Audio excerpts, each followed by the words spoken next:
Olá, bom dia a todos e a todas que já nos acompanham no programa Quarta Sindical. Este programa aqui é uma parceria entre a CUT Paraná e o jornal Brasil de Fato Paraná. Sou Ana Carolina Caldas, sou repórter do Brasil de Fato Paraná e, como todas as quartas-feiras, nós trazemos aqui temas da atual conjuntura e esse tema de hoje é quente.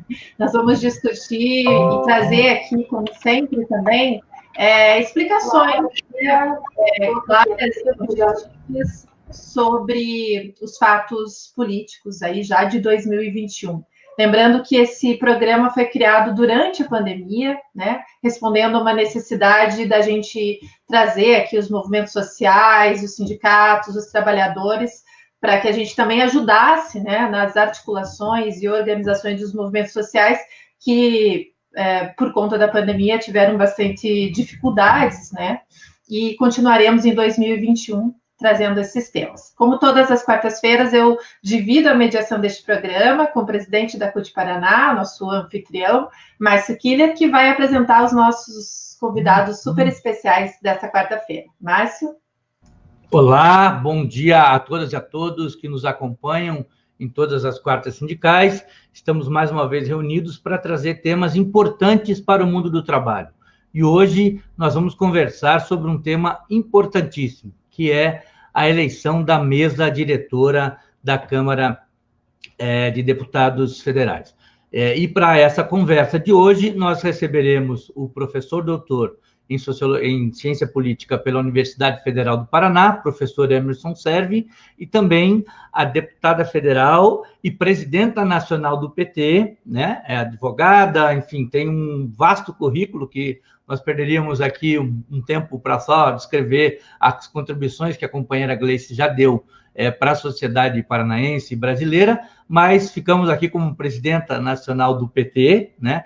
E como deputada federal, para que a gente possa dialogar um pouco sobre essa eleição importantíssima que acontece agora, né, nessa legislatura que está no seu terceiro ano, e tem a eleição aí colocada nesse cenário. Então, como todas as quartas, quero convidar a todas e todos que compartilhem esse programa para que a gente possa chegar cada vez mais longe, né?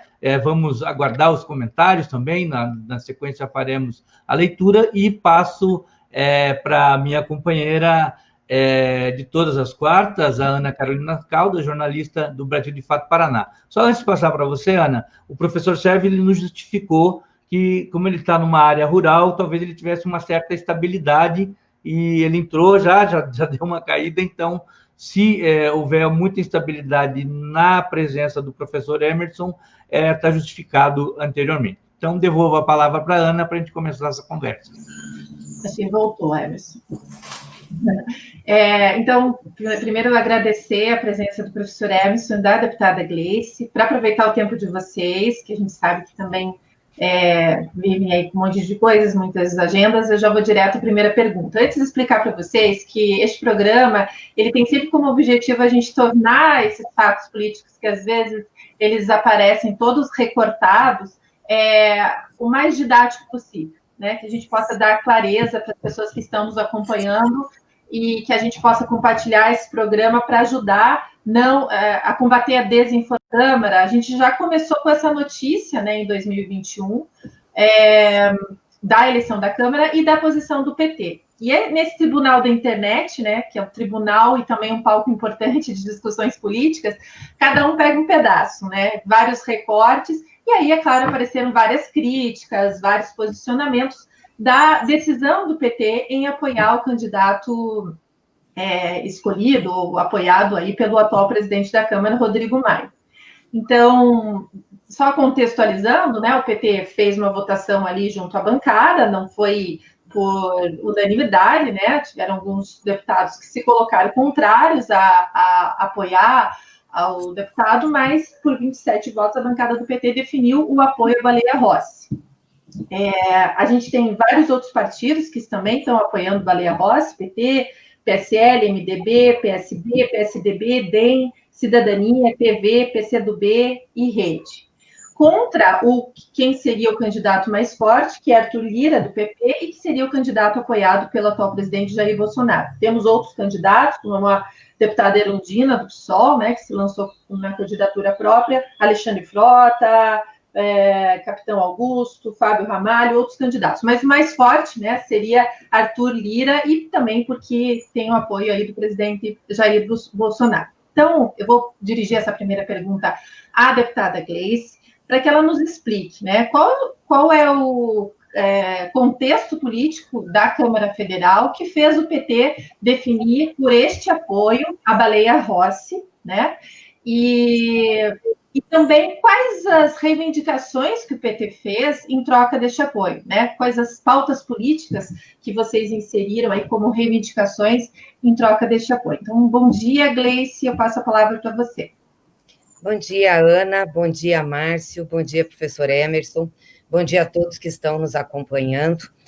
Bem, o contexto que nós fizemos essa decisão é o contexto de um colégio eleitoral fechado. A Câmara dos Deputados tem 513 deputados, a correlação de forças é dada, a direita e o conservadorismo têm a maioria dos votos, nós, dos partidos de oposição, somando todos, PT, PDT, PSB, PCdoB, PSOL, temos 132 votos, então nós não temos uma correlação de forças que nos permita fazer uma disputa para convencimento e poder ganhar a eleição.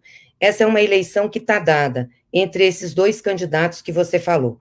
Uma candidatura que é ligada a Jair Bolsonaro e uma candidatura que é ligada à direita liberal, que tem contradições com o governo de Jair Bolsonaro e tem se posicionado em muitos temas contrários a esse governo. E nós decidimos que, diante desse quadro e do nosso tamanho na Câmara dos Deputados, nós atuaríamos em conjunto com os partidos da oposição, que não adianta o PT, que tem 53 deputados, querer tomar uma posição sozinho. É a maior bancada, mas do ponto de vista interno não é relevante em termos de voto. E nós fizemos diversas reuniões, e os partidos da oposição, na sua maioria, tirando o PSOL, que discutiu depois esse assunto, decidiu que nós devíamos caminhar juntos para fazer uma composição para derrotar o candidato de Bolsonaro. Essa seria o primeiro foco desse processo de construção de alianças, porque entendemos, né, o conjunto desses partidos entende que se a candidatura de Bolsonaro ganhar, a ocupação dos espaços de direção na casa vai ficar hegemonizada por esse campo. Bolsonaro já tem influência nas Forças Armadas, numa parte do Judiciário. Bolsonaro ter hegemonia também na Câmara dos Deputados seria muito ruim. Já é ruim a influência que tem, mas seria péssimo, porque a definição das pautas, a colocação das matérias, isso tudo passa por esse comando da Câmara. Então, avaliamos que não poderíamos deixar que Jair Bolsonaro tomasse esses espaços. Mesmo avaliando que com quem nós estamos nos aliando não são do campo progressista, nem é gente que defende a nossa pauta na área econômica, temos a crítica que são pessoas que ajudaram nesse processo a dar o golpe, estiveram na articulação contra a Dilma, estiveram apoiando a Lava Jato, mas que ao longo desses últimos 2 anos criou-se contradições entre essas forças que apoiavam Jair Bolsonaro. E esse pessoal, mais chamado da direita liberal, entrou nessas contradições. Isso fez com que a gente segurasse algumas pautas importantes no Congresso. A pauta, por exemplo, sobre a questão de valores, sobre não ter retrocessos em direitos e garantias individuais, poder manter alguns temas relevantes, fizemos um grande acordo para aprovar o Fundeb, enfim, isso nos deu condições de atuar dentro da Câmara e não ter só derrotas, conseguir vencer algumas matérias, em algumas matérias, e também evitar outras. Então, em cima disso, é que nós avaliamos de fazer essa aliança. É uma aliança, não é uma adesão, tanto que nós discutimos uma pauta muito clara. Primeiro, em relação aos direitos do povo, uma pauta que coloca como, número 1, a questão da garantia da vacina para todos, ou seja, o Congresso Nacional deliberar sobre recursos e condições para que a vacina possa ser desenvolvida, né, e ser aplicada a toda a população. Isso é muito importante, porque eu acho que hoje é a maior crise que nós temos e é a questão mais urgente que nós temos que enfrentar. E o governo não está enfrentando isso, está simplesmente deixando as coisas acontecerem sem ter uma coordenação.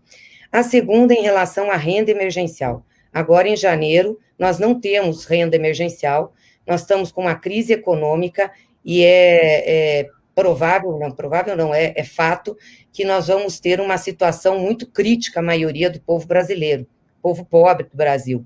Sem essa renda, a crise vai ficar aguda, pelo desemprego que nós temos, pela falta de oportunidades para as pessoas ganharem sua própria renda. Então, nós temos um compromisso do Congresso Nacional, assim como fez no início da pandemia, voltar a discutir e a deliberar sobre a renda emergencial. Também a garantia de produção de alimentos pela agricultura familiar. Nós temos um projeto que foi votado ano passado e teve alguns artigos vetados por Bolsonaro. Esse projeto está no Congresso para deliberar sobre os vetos e fizemos um acordo de derrubar esses vetos. Isso dá condição de financiamento e também renda mínima a agricultores familiares e assentamentos da reforma agrária. Fizemos um acordo também de aprovar agora na reforma tributária imposto sobre os mais ricos, lucros e dividendos e grandes fortunas. Precisamos de dinheiro para financiar programas sociais.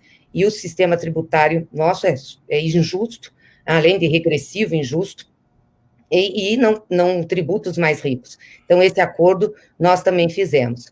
E, por final, fizemos acordos de procedimento, ou seja, a oposição ter os seus espaços de atuação resguardados, estar representada nos espaços de direção da casa, da mesa diretora, das comissões, ter relatoria de projetos importantes, e, por fim, o compromisso de se avaliar os processos de impeachment que estão na casa, que para nós também é muito importante, e agora, com esse agravamento da crise, essa é uma matéria que começa a crescer e começa a ter mais adeptos, inclusive dentro do próprio Congresso Nacional. Então, em cima desses pontos, né, muito pontual, nós fizemos esse acordo. Uma parte da nossa bancada defendia que a gente tivesse candidatura própria, por isso votou nesse primeiro momento contra fazer o acordo com Baleia, porque avalia-se que pode ser uma eleição de segundo turno, é uma eleição muito disputada entre os dois, que pode ser de segundo turno. O problema é que o segundo turno na eleição da Câmara, ele não se dá dias depois do primeiro turno, ele se dá 1 hora, 2 horas depois. Então, o espaço das negociações é um espaço pequeno, são negociações que nós teríamos que fazer antes. Então, fica uma coisa meio falsa, você faz uma negociação antes, já acerta e vai com uma candidatura, pode correr o risco, inclusive, disso dar condições do candidato do Bolsonaro ganhar no primeiro turno. Então, avaliamos que tinha espaço para negociar, e essa era a força política que nós tínhamos, dessas bancadas de oposição, nós optamos por negociar e ir para essa eleição, mesmo sabendo também das contradições que nós temos com eles. Por isso que é uma aliança pontual para a eleição da mesa diretora da casa. O PSOL fez uma discussão, a bancada ficou dividida, acabou que a executiva deles aprovou também por uma margem pequena, sair com a companheira Irondina, que nós respeitamos muito, né, como candidata. Ele se vê contemplado em muitas das propostas que negociamos e já disseram que no segundo turno vão apoiar o Baleia Rossi. Então, o que nós fizemos é dizer o seguinte: olha, a gente sabe que não tem condições de ganhar, tem condições de negociar, nós vamos negociar e vamos cobrar a entrega desses resultados na gestão da Câmara. Então, foi esse o quadro, foi essa conjuntura que nos levou a esse apoio, depois de muita discussão, de muita reflexão e de avaliar a correlação de forças dentro da Câmara. Legal, obrigado, Gleice.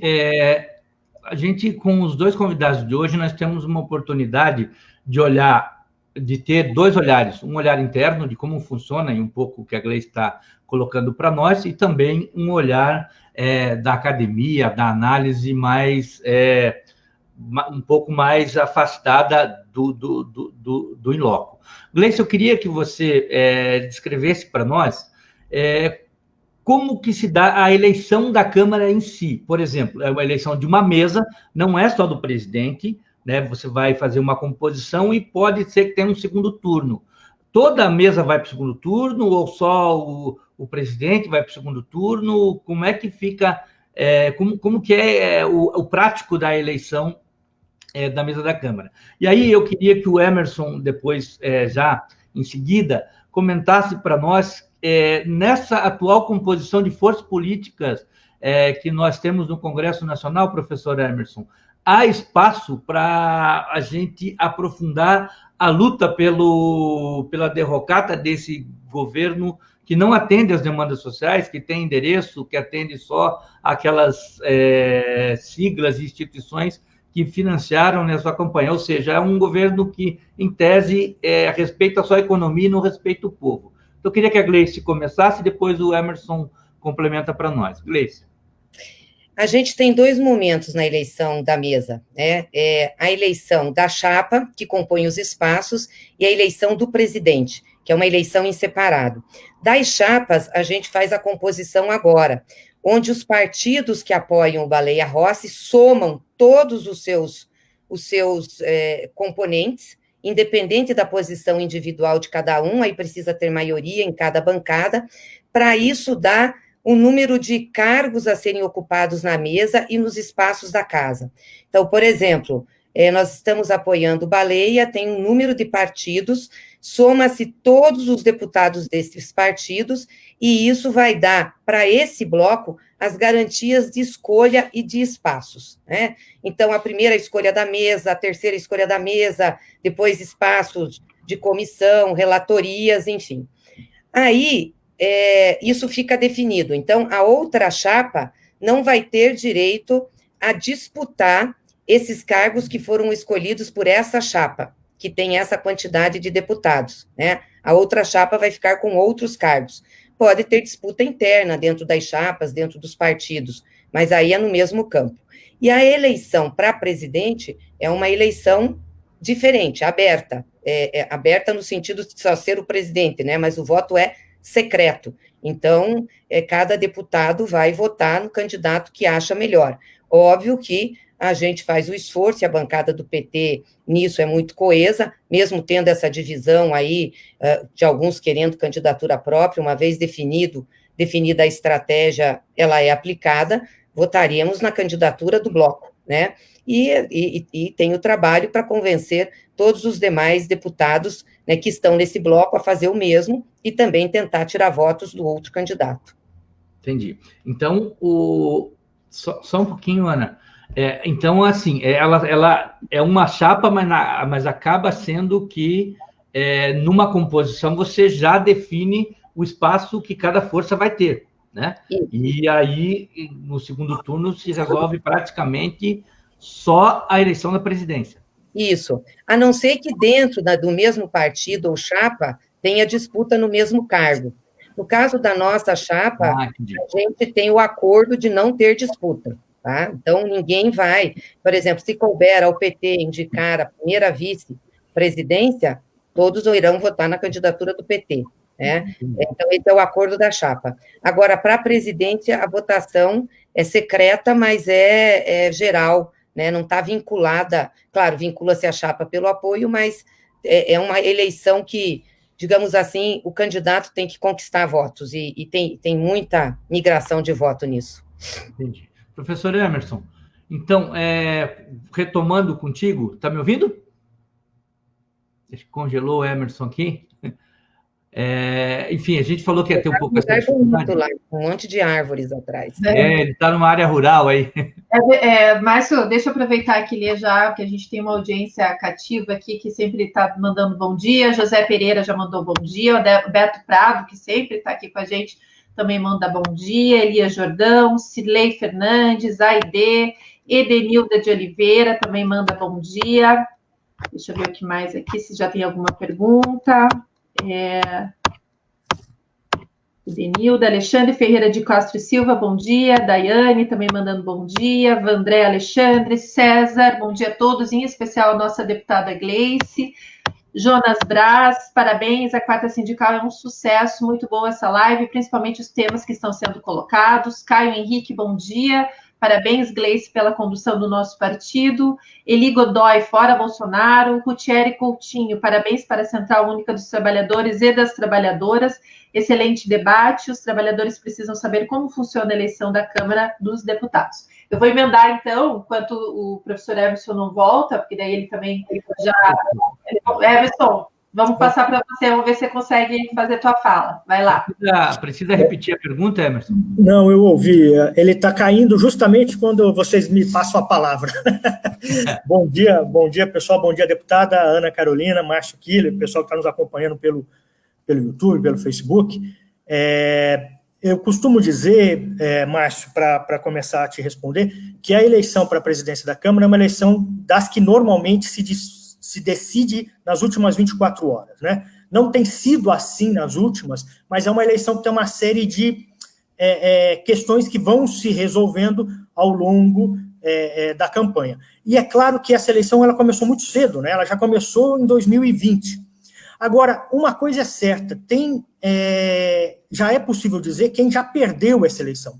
E quem já perdeu essa eleição foi a antipolítica, foi a nova política, foi aquela chamada bancada da selfie, aquela bancada que chegou ao parlamento, tanto na Câmara quanto no Senado, em 2019, com aquele voto de contestação, aquele voto de antipolítica, e essa bancada sequer está disputando a eleição para a presidência. Tinha muita força na campanha de 2018, praticamente desapareceu na eleição municipal de 2020, e agora a gente está vendo que nós temos 2 candidatos de partidos institucionalizados.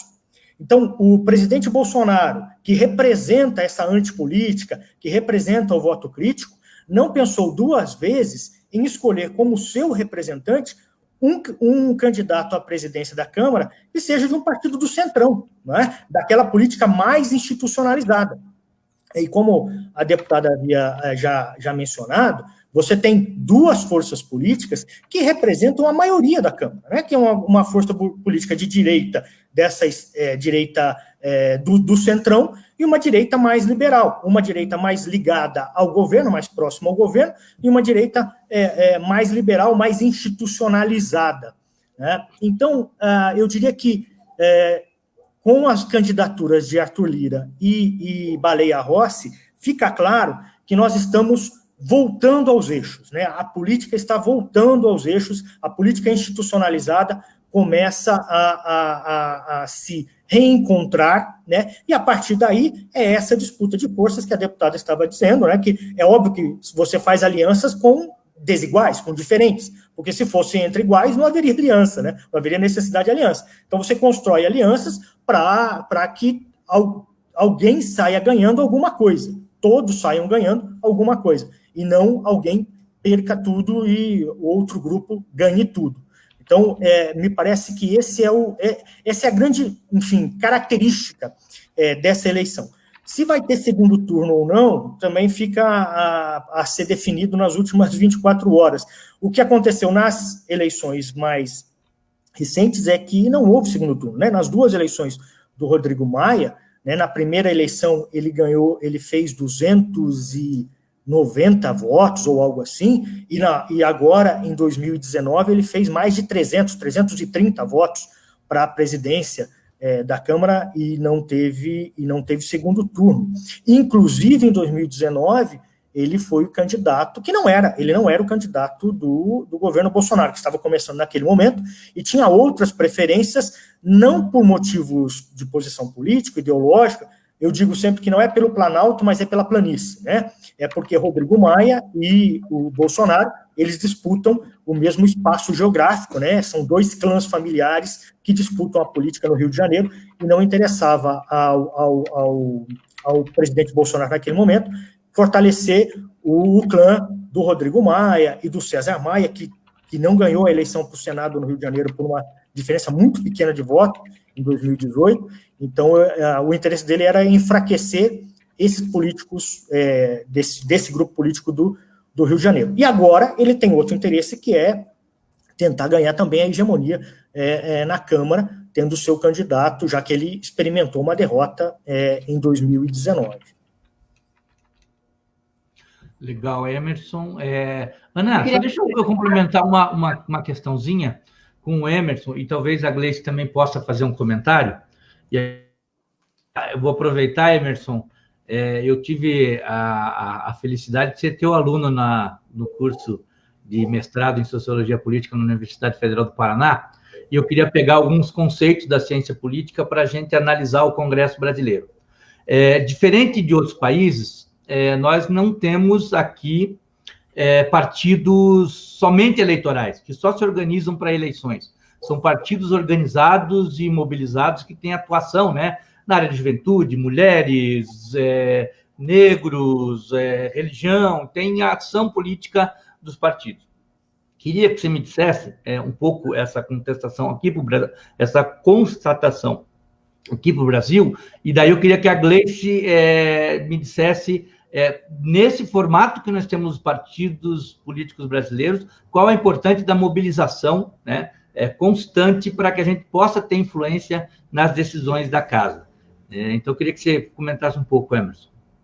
Então, Márcio, olha, há uma visão equivocada sobre o funcionamento do parlamento no Brasil, de que aquilo é uma grande área de incertezas. Quando a gente vai olhar, a maior parte das votações, os partidos votam com o seu líder, né? A maior parte dos partidos, a maior parte dos deputados dos partidos vota de acordo com a indicação do líder. Há uma certa coerência, há uma coerência muito maior no desempenho do parlamento do que o senso comum, a opinião pública pensa.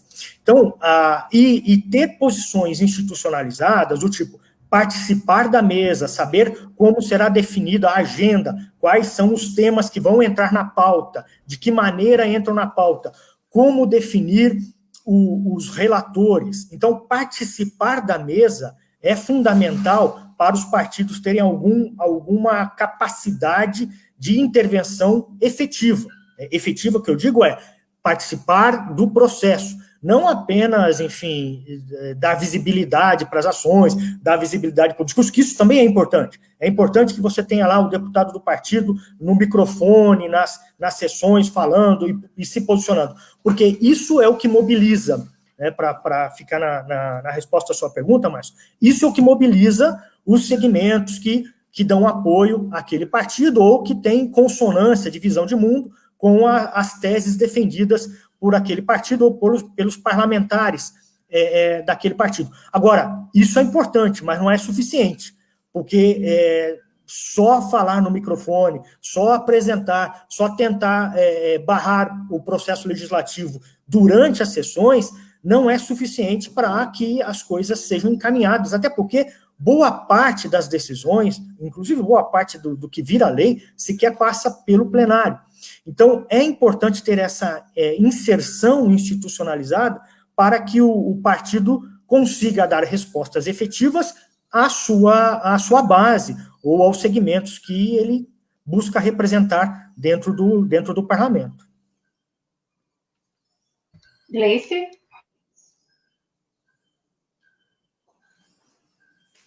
Seu microfone está desligado, Gleice.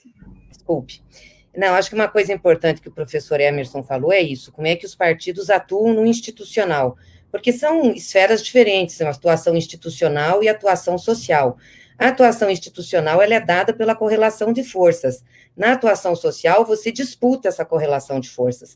Então, depende da movimentação, da mobilização, das ideias, do convencimento, que depois isso vai se expressar no institucional. Quando a gente vai para dentro do parlamento, em que nós estamos numa situação que a correlação de forças não é positiva para nós temos que ter o objetivo claro, primeiro, de evitar danos e avançar o máximo possível que a gente pode nas pautas. Então, isso requer embates e disputas no plenário, nas comissões, mas requer articulação e construção de consensos, né? Então, estar, por exemplo, presidente de uma comissão é muito importante. Você pega uma comissão como a CCJ, né, a Comissão de Constituição e Justiça, óbvio que nessa correlação de forças não vai caber ao PT ou a um partido, pode até ser que a gente consiga a um partido da nossa base, mas uma comissão de fiscalização e controle, de finanças e tributação, a presidência, ela define a pauta. A presidência pode chamar audiências públicas, o que ajuda na mobilização da sociedade, né? A presidência articula. Então, isso tem um peso, por isso que é importante a gente não ficar fora desses espaços, assim como ter relatoria de projetos importantes, né? Quem é que vai relatar projetos, né, que diz respeito ao meio ambiente, à questão tributária, direitos sociais? Então, isso é muito importante. Agora, isso não pode prescindir da mobilização social, que eu acho que aí fica a cargo do partido, da sua estrutura, das instâncias partidárias, dos seus núcleos, em uma correspondência, uma relação muito forte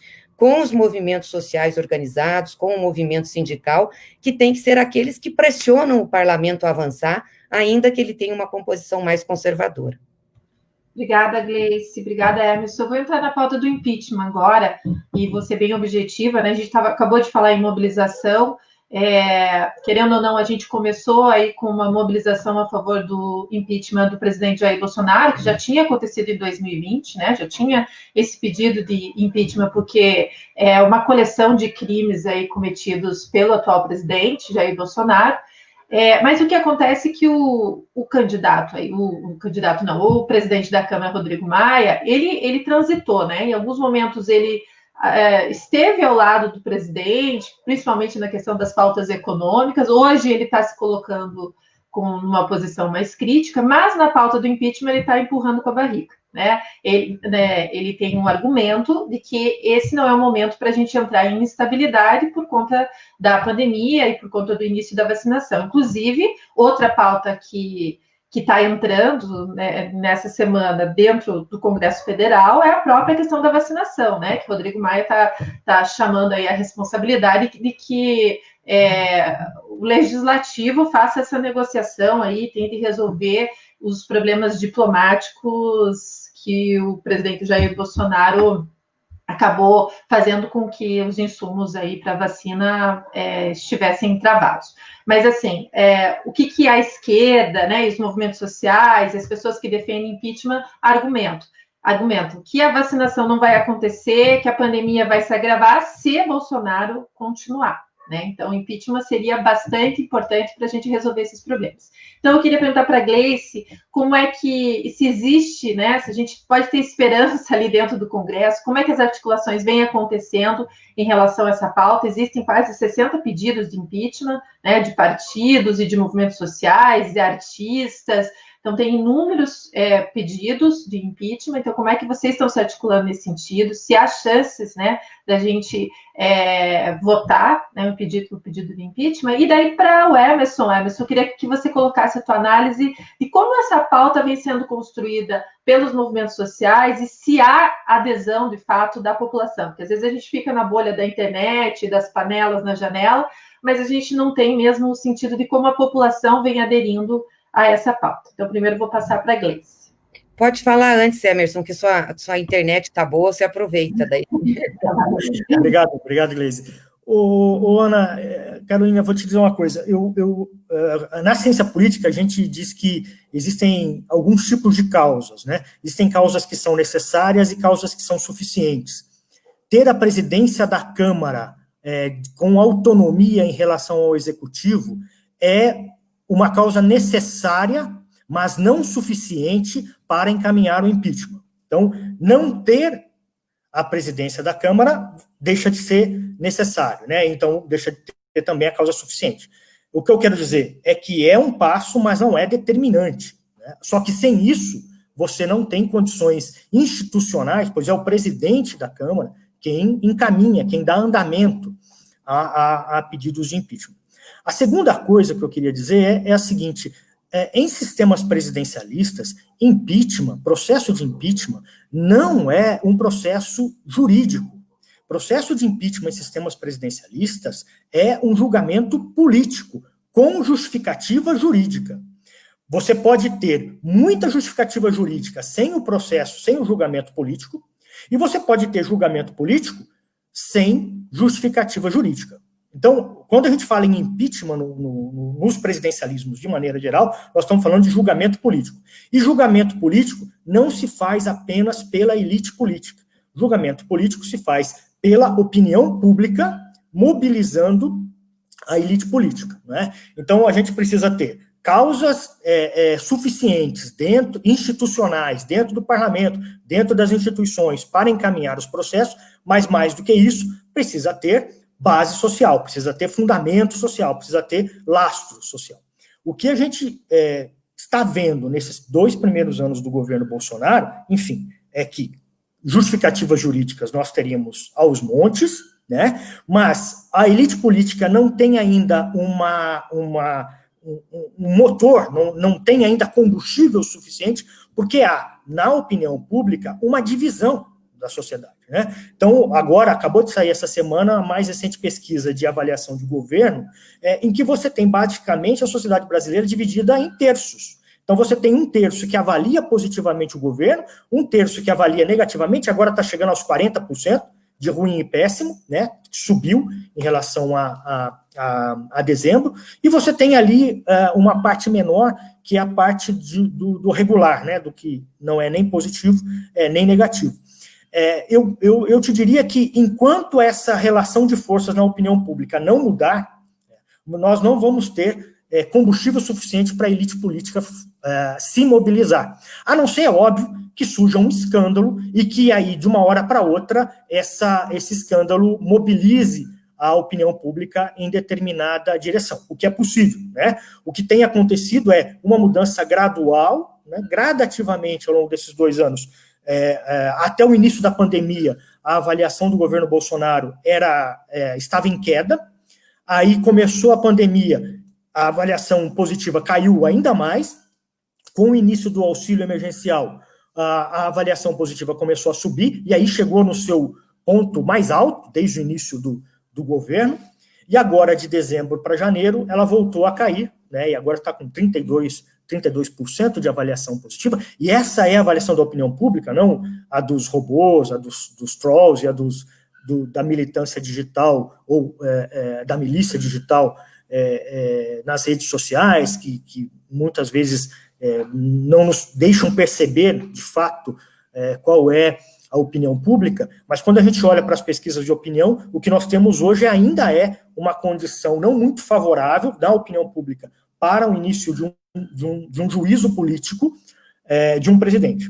Além disso, tem um outro detalhe, os presidentes de casas legislativas sabem que todo processo de impeachment tem um ônus para eles, né? Veja, depois do impeachment do Collor, houve o escândalo dos anões do orçamento e eles perderam o mandato, né? Depois do impeachment da Dilma, o Eduardo Cunha foi preso, né? Houve agora o impeachment em Santa Catarina, o presidente da Câmara está preso. Pode não ter uma relação direta uma coisa com a outra, mas o impeachment é um julgamento político que, digamos assim, desestabiliza as estruturas institucionais. Então, é preciso ter muito respaldo de opinião pública para que a elite política sinta-se com um pouco mais de legitimidade para promover esse julgamento político.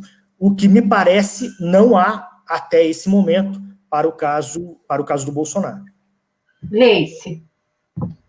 Está perfeita a exposição do professor Emerson, é isso mesmo, é uma questão de correlação de força na sociedade, e tem um outro ponto, porque a sociedade brasileira passou por um processo recente de impeachment, e que foi traumático para o Brasil, e foi traumático para a política, que foi a retirada da Dilma, né, que não tinha nenhum motivo jurídico, e criaram todos os motivos políticos, enfim, e retiraram. Então, isso também impacta na opinião pública.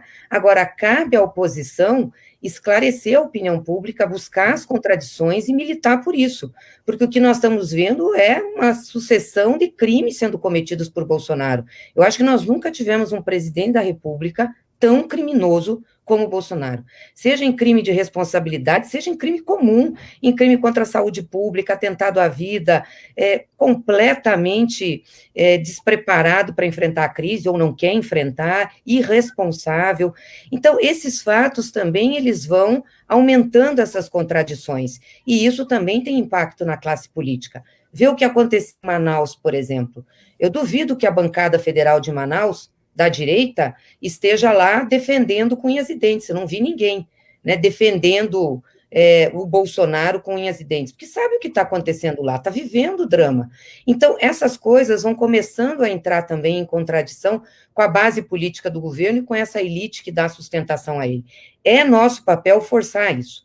Eu acho que, mais do que não é o momento que o Rodrigo Maia colocou, que estaria em instabilidade, instável nós já estamos, nós não temos governo, essa é a grande verdade. Mais do que isso, eu acho que ele não viu número suficiente, né, para abrir o processo e, de repente, até num processo desse, legitimar o presidente.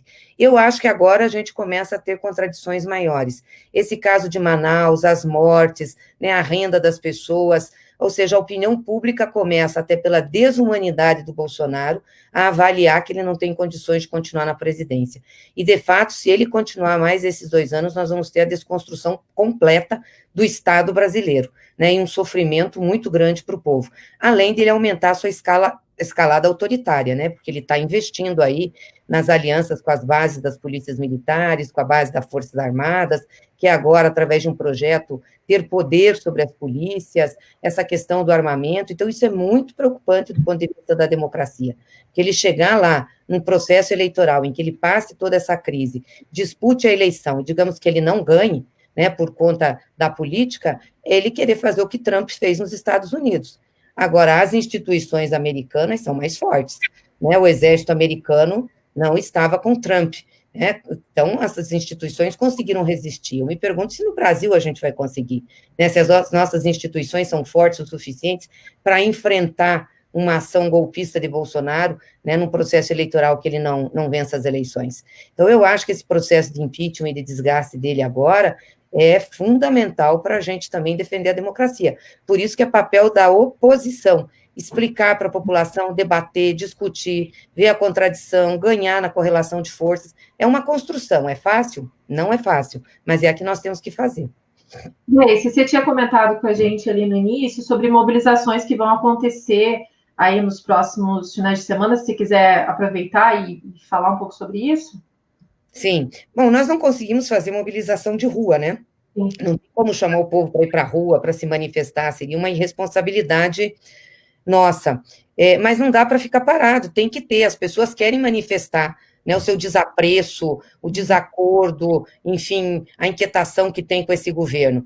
Então, nós fizemos uma reunião junto com as frentes, né, populares, também os movimentos sociais, sindicais, os partidos de esquerda. Hoje a gente vai ter uma nova reunião com os partidos de esquerda no Congresso, e tiramos aí para fazer uma grande plenária semana que vem com o campo progressista, para ter uma agenda unificada, né, de contestação ao governo e de oposição, inclusive não só institucional, mas social também, e um calendário de atividades, mas essa semana a gente não podia ficar sem fazer nada, sem demonstrar, né, aí a oposição que a gente quer fazer, o Fora Bolsonaro. Então, no sábado de manhã, todas essas entidades, né, essas organizações estão chamando para fazer carreatas no maior número possível de cidades, para manifestar isso, né, em defesa da vacinação, de uma campanha de vacinação, da vacina para todos e pelo Fora Bolsonaro. Eu acho que é assim que a gente também vai acumulando força.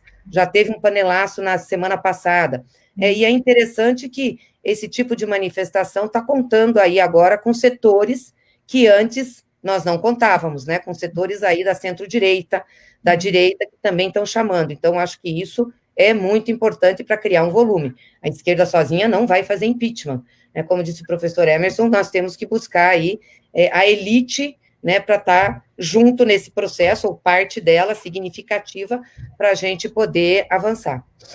Obrigada, Gleice. Vou aproveitar e trazer aqui algumas perguntas e comentários, que daí já estamos indo para o nosso último bloco, e aí vocês aproveitam, se puderem, para responder. Diana Abreu manda um bom dia, Thaís Adams também, bom dia, Iraides também, Jonas Braz. A Diana pergunta, Gleice, como você avalia as chances do Lira? Corremos este risco? João dos Santos, bom dia a todos companheiros e companheiras, ótima live. Lucas Eduardo Zulim, grande professor, grande central, grande partido. Não poderia ter resultado diferente que não um excelente debate. Sheila Rios Marques também manda seu bom dia. Tiago Viana, parabéns, presidenta Gleice, pela condução do partido. Quanto à eleição do Senado, o que podemos esperar? Acho que o Márcio vai entrar aí nesse tema. Edenilda de Oliveira também manda um absurdo voltar às aulas presenciais sem a vacina para professores. Caio Henrique, o impeachment é questão de saúde pública. Jonas Braz, a pandemia não é somente a Covid, mas também Bolsonaro e Ratinho. Caio Henrique também fala excelentes explicações. E depois a gente continua com mais comentários. Márcio. Legal, a gente ia entrar justamente nessa questão da mesa do Senado. Qual que é para nós e para a sociedade, né, a diferença de uma eleição e de outra eleição? Quais são os componentes políticos que estão num pensamento, né, organizativo para a mesa da Câmara e no pensamento para a disputa da mesa do Senado, onde nós temos, a princípio, colocado duas candidaturas, né? Que é a do Rodrigo Pacheco e da Simone Tebet. Então, eu queria que a Gleice falasse um pouquinho sobre essa questão da mesa do Senado, e aí, se o Emerson quiser fazer alguma consideração também. Gleice? Só rapidinho sobre o risco do Lira ganhar, tem risco sim, claro. É uma eleição muito disputada.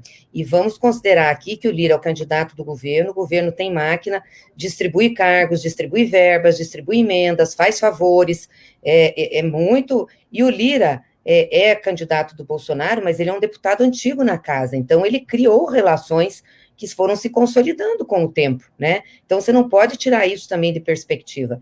Então tem risco, sim, né? É por isso que vai ser uma eleição muito acirrada, e essa foi uma das razões que nós resolvemos fazer esse acordo antes, para sinalizar e tentar, né, dar mais sustentação aí à candidatura de oposição ao Bolsonaro.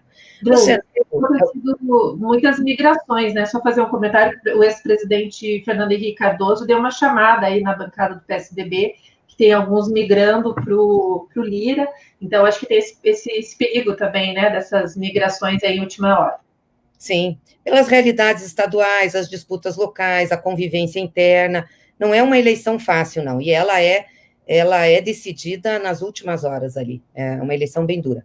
Bom, em relação ao Senado, é um quadro um pouco diferente, é óbvio que a minha participação na eleição do Senado foi menor, acompanhei como presidenta do partido, né, a minha participação maior na Câmara por ser deputada. Era uma eleição que não tinha candidaturas colocadas, de repente apareceram dois candidatos, um do Democratas, outro do MDB. O do Democratas é um candidato aí, que já foi deputado, é garantista, o Bolsonaro diz que o apoia, eu não sei qual é o grau e o nível de comprometimento, parece-me que é uma relação um pouco diferente dessa estabelecida no Lira. Agora, a outra candidata, que é do MDB, é a Simone Tebet. A Simone Tebet é ligada organicamente à bancada da Lava Jato. Então, ela está sendo apoiada por aquele grupo Inova Senado, que é um grupo ligado ao Sérgio Moro, né, que quer mexer em todas as pautas aí do Estado Democrático de Direito, enfim. Diante desse quadro, e lá nós somos uma bancada pequena, nós somos 6 senadores, né, diante desse quadro, optou-se por fazer uma negociação pontual da ocupação dos espaços da mesa, né, também vai ter uma eleição disputada, da ocupação dos espaços da mesa e da garantia da manutenção do Estado Democrático de Direito, né, do devido processo legal, enfim, foi uma situação um pouco diferente da Câmara. Obviamente que essas pautas das questões, né, que têm relação com a população, que é a renda, a vacina, isso também nosso pessoal colocou. Mas como são pautas que começam na Câmara, elas, se articuladas na Câmara, elas quase que no Senado tramitam, né, de forma como saiu da Câmara. É difícil mudanças. Às vezes o Senado tem mudado, e isso tem sido no passado, mudado algumas coisas para melhor do que a Câmara votou. Então, foi esse o critério que foi utilizado lá no Senado, foi um debate menos intenso, foi o nosso líder, o Rogério Carvalho, que conduziu as negociações junto com a bancada, e foi nesse aspecto. Tá certo. Vamos para as considerações finais, Ana? Emerson, você quer comentar ainda um pouquinho sobre o Senado? Perdão, Emerson, meu querido. Você está sem som, Emerson. É isso que a deputada disse, me parece, concordo com ela, a eleição no Senado é um pouco diferente, menos relevante do ponto de vista da mobilização das pautas do que da Câmara, é na Câmara que as coisas começam, e em 2019 o candidato do Bolsonaro venceu no Senado, né? O Alcolumbre era o candidato do Bolsonaro e ele não conseguiu vencer na Câmara. E me parece que é, de fato, uma outra uma outra situação a da Câmara, até porque só agora começam a aparecer as candidaturas e como foi na eleição passada, não sei se vocês se lembram das imagens, né, de todo o problema da eleição no Senado, que foi quase um pastelão, tem algo que pode voltar a se repetir agora. Legal. Gente, eu queria aproveitar para agradecer todo mundo que está mandando comentários, não é possível a gente ler todos. Eu vou, para aproveitar as considerações finais, vou trazer aqui um comentário que eu achei interessante, uma dúvida aqui que foi colocada. Aproveitar também para dizer assim, que a gente tem cumprido esse papel de deixar claro, né, os temas. Eu sempre falo que esses programas podem ser utilizados em aulas, né, porque como é importante a gente, desde cedo, entender, né, qual a importância mesmo, né, do que acontece dentro do Congresso, na Câmara, no Senado, as diferenças. Então, para nós e para todos que estão assistindo, foi uma aula bem importante, né? E vocês dois trouxeram de forma bastante clara todas as explicações. Aproveitar também para pedir que vocês que estão nos assistindo compartilhem esse programa, né? A gente está com mais de 200 compartilhamentos já, mas que continuem compartilhando, divulguem o programa Quarta Sindical e os temas que a gente vem discutindo. Para as considerações finais, tem uma questão aqui, Gleice, se você puder responder, que é a do Adalberto Prado, que diz que a Fafem Paraná, da Petrobras, está fechada e tem capacidade de produzir 30 metros cúbicos de oxigênio por hora. E pergunta o que a bancada do PT poderia fazer, se vocês chegaram a pensar em requisitar a unidade para produzir oxigênio em defesa da vida. E ele diz que faz muita falta Requião e Gleice no Senado. Legal. Antes das considerações finais da Gleice, eu queria primeiro agradecê-los, né, pela presença dos dois, dizer que a gente entende o problema de agenda, né, principalmente da Gleice, a gente já tinha tentado trazê-la ao Quarta Sindical já em outras oportunidades, né, para a gente poder debater. Esse é o nosso 32º programa consecutivo, né, a gente já consolidou uma audiência, tem galgado espaço. Hoje, aproximadamente 30 entidades retransmitem o nosso programa da Quarta Sindical, entre federações e sindicatos, né?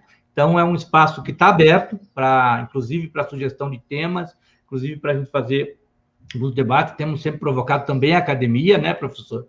O professor Emerson, diversos professores universitários já estiveram conosco, e reforçando isso que a Ana falou, os links ficam na página da CUT Paraná, na página do Quarta Sindical, e acredito que também na página da deputada, né? E para que continue compartilhando durante o dia, para que a gente possa levar essa discussão para cada vez mais companheiras e companheiros. E no nosso lado do movimento sindical, né? E esse é um pouco dos intuitos do Quarta Sindical, criar um instrumento de diálogo nesse tempo de afastamento social, né? De diálogo, de proximidade com as entidades.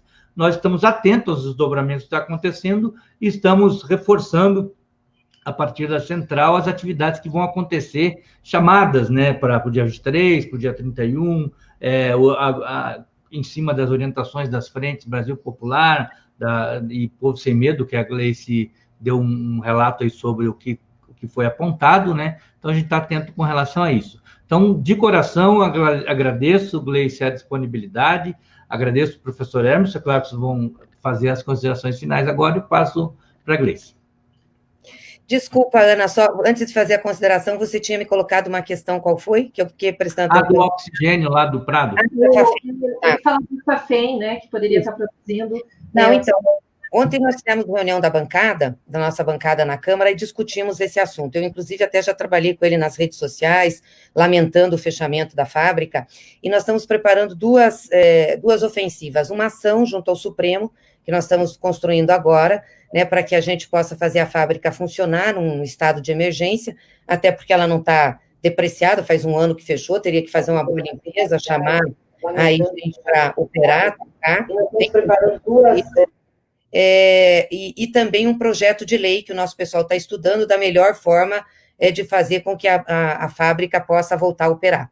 Então, acho que hoje a gente deve entrar com essas duas medidas. Aí nós vamos divulgar direitinho, tem que fazer um trabalho, né, de pressão aí na Câmara, no Congresso. Eu acho que o Supremo está muito mais sensível a essas questões da pandemia e de salvar vidas, vamos ver se a gente consegue, porque é uma verdadeira insanidade, né, você ter aquela planta lá, poder ter a produção de 30 mil metros cúbicos de oxigênio aí por hora, a gente precisando de oxigênio, não é só no Amazonas, agora faltou no Pará, com a crise vai aumentar essa demanda, nós vamos ter que produzir, né? Não podemos ficar dependendo das doações. A gente agradece a Venezuela, agradece as doações que foram, né, feitas em todo o Brasil, aí que o pessoal tem se mobilizado, isso é muito importante, mas o Brasil não pode depender de doações para salvar seu povo. Então, essa fábrica da Fafem aí, ela é estratégica no sentido do fornecimento de oxigênio. Vamos ver se a gente consegue avançar. E queria, claro, me despedir aqui, agradecer, né, agradecer Ana, agradecer Márcio, parabenizar vocês pela quarta sindical, a toda a nossa companheirada do movimento sindical, ao pessoal que nos acompanhou aí nessa live, também cumprimentar e agradecer a possibilidade de conversar com o professor Emerson, a quem eu admiro muito, acompanho seu trabalho, e dizer que estamos aí, né? Temos que lutar agora e arregaçar as mangas, não tem tempo, às vezes as coisas não parecem fáceis, mas o que eu acho que a gente nunca pode perder é a esperança, né? No sentido de esperançar as pessoas a continuar a luta. Vivemos momentos difíceis, mas eles também podem trazer as alternativas para melhor, então é nisso que a gente aposta. Obrigada. Vou passar para você, Emerson, se tiver aí mais umas suas últimas análises tão preciosas e importantes, aproveita para fazer as suas considerações finais. Não, Ana, eu quero aproveitar para agradecer também o convite de conversar com vocês, Márcio, deputada Gleisi, e, na verdade, eu queria parabenizar vocês pelo trabalho da quarta sindical, segundo o Márcio, aí 32 semanas, essa é a segunda, acho que eu participo, e eu queria parabenizar pelo fato de vocês convidarem pessoas, que é o meu caso, mas não só o meu caso, pessoas de fora, né, que não são nem filiados ao partido, nem à CUT, ao sindicato, porque muitas vezes é bom a gente conversar sempre com quem está próximo, mas às vezes também é bom conversar com quem está um pouco mais distante. Eu acho que essa contribuição que o programa de vocês faz para o movimento sindical, trazer outras visões, é também importante, não pode ser desconsiderada. É a minha sugestão para que vocês continuem com esse perfil para os próximos 30, 60, 90 semanas aí para frente, Márcio. Um abraço para todo mundo. Obrigada a todos. Vou passar para você, Márcio, então, dar o tchau final. Está sem microfone. Muito obrigado a todas e todos que nos acompanham. Mais uma vez, obrigado, Emerson, obrigado, Gleice. Com certeza nos veremos em outros programas para discutir conjuntura, discutir realidade, resistência, que é esse um pouco o intuito do nosso programa, nos aproximar nessas épocas de pandemia, e como a gente sabe que o calendário de vacinação ele vai ser meio distante aí, né, dos grupos e tal, grupos prioritários e tal, então a gente vai ter ainda uma continuidade da necessidade de estar isolado por um bom tempo. Então, que sirva a quarta sindical para estar fazendo essa aproximação, trazendo temas importantes. Queria fechar dizendo que hoje é o Dia Internacional de Combate à Intolerância Religiosa, né?